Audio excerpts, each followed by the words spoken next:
think as time goes on, people are more and more focused on their homes, how they can update them, how they can use their space and what their lifestyle is going to be. And it is focused around the home now and the improvements they can make.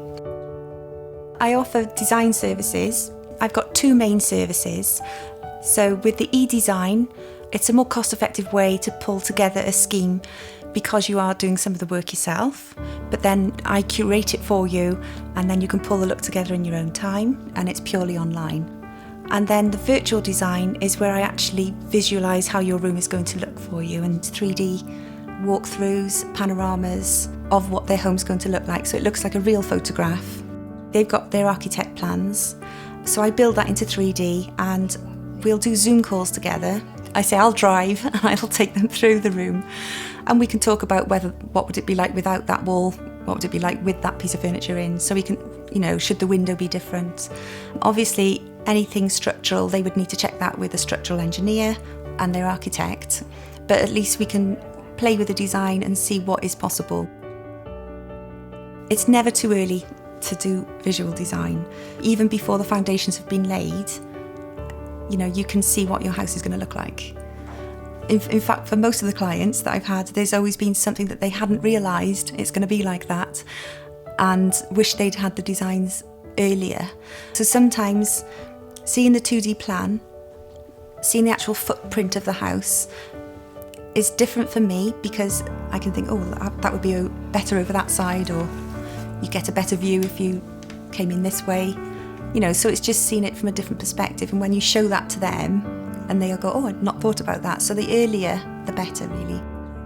The final phase then is when I produce the panoramas and the virtual images. That's what I do it for, is the first time they actually see what their room's going to look like, because it might not have been built, and it can save a lot of costly mistakes. It's just helping the client, is helping them see what they're going to get at the end of it. So with the e-design process, we start off with a questionnaire, but I prefer to actually have a call and go through the questionnaire with you so we can get a deeper understanding, your styles and your tastes, and what you like and what you don't like, and we can have a deeper conversation about what changes you want to make. It's all done online, so this is where it varies from a traditional interior designer, because we're working through it together, but I'm not coming to your home and doing the measurements. So the work you do yourself is actually providing some measurements, photographs, and at the end of it you would have a floor plan with space planning, and you would have shopping links. So I've done all the sourcing for you, because that can take a long time, finding the right furniture within your budget. You can shop in your own time as and when you've got the funds, so it is a lot more affordable than in a traditional interior designer. I've had people in construction that want to see visuals of the exteriors of their house build so that they can actually put the images up on the billboards outside the site, and then they've used that then in their marketing and on Facebook, and then in their marketing materials, with the estate agents.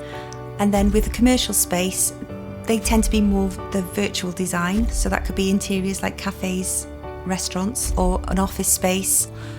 As more and more focus is now on the home, there's a lot more people turning to interior designers.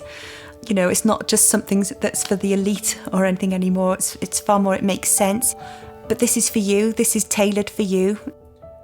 Everybody loves their home, that's why they bought it in the first place. But having it designed properly can make all the difference.